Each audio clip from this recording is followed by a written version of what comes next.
that point. Nothing. You just had the idea that the UN is not doing the world a service, right?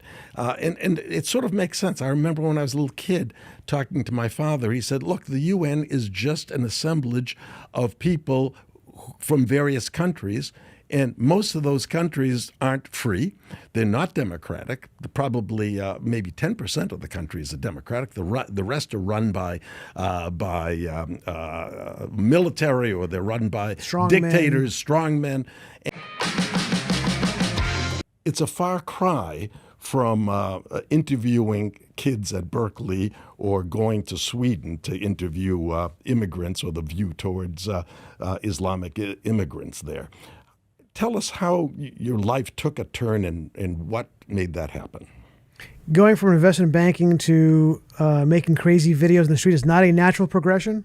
I thought that was the path that all investment bankers took. When in orientation, they told us in 10 years, you're going to be a filmmaker. No, it was a very hard right turn, because of course I would never make a hard left turn.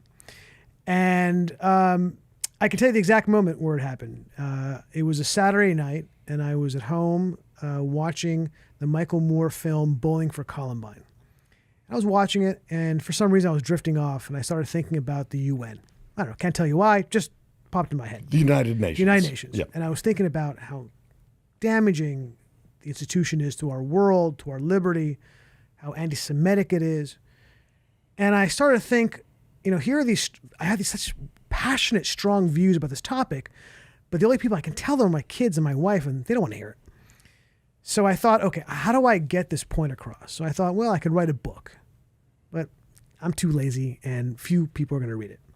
I thought I could write an article for a magazine. I've done that before, but the same 50,000 people who agree with me will read it. Doesn't move the needle.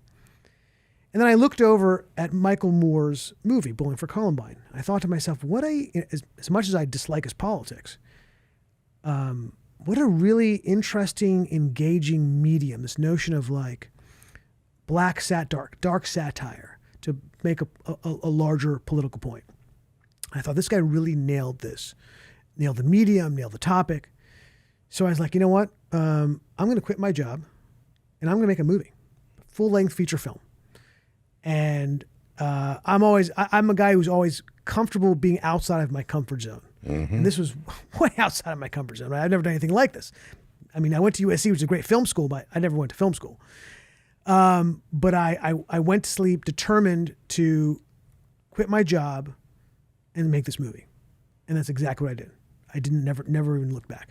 And you didn't have a producer, writer, you didn't have anything at that point. Nothing. You just had the idea that the UN is not doing the world a service, right? And it sort of makes sense. I remember when I was a little kid talking to my father, he said, look, the UN is just an assemblage of people from various countries, and most of those countries aren't free. They're not democratic. Probably maybe 10% of the countries are democratic. The rest are run by military, or they're run by dictators, strongmen. Expose the UN, at least expose the bad things, some of the bad things, maybe the good things, but we're going to expose the UN. And how did you get focused on Rwanda? Was that Rwanda was only one section of the movie. Mm-hmm. It was maybe 10, 15% of the movie. But Rwanda was an obvious one, right? Because here we have, and it was important, because here is an organization that was, one can make an argument that it came out of the ashes of World War II and the genocide of the Jews, and they're there to make sure it never happens again. And what did it do? It happened again.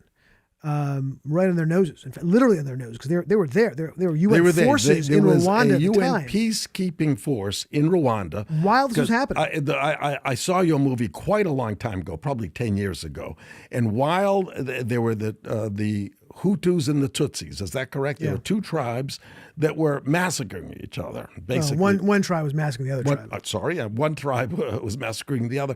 And the UN was sent in as a peacekeeping force.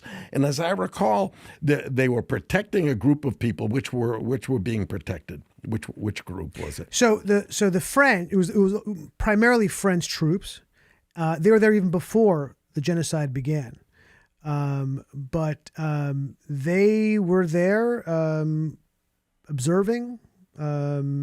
not stepping in at all. They were there. They didn't. They essentially, they weren't there necessarily to protect the Hutus, who were the ones who were committing the genocide, but they were there, witnessed it, and simply did nothing. Nothing. I remember a scene where the people are begging them not to leave, and these armed troops in troop carriers and in tanks begging, and they left. They left these people defenseless. In fact, one of the more dramatic moments that we captured in the film was the Tutsis ran to a UN base, thinking, okay, this is a safe haven. Like, at least if we're on the base, we're not going to be slaughtered. And the Hutus surrounded the base and were chanting, "We're going to kill you. We're going to kill the cockroaches." And they just came into the base and wiped everybody out, and with the UN standing watch. And that's in the film. I remember seeing that scene in the film. It's a pretty dramatic scene.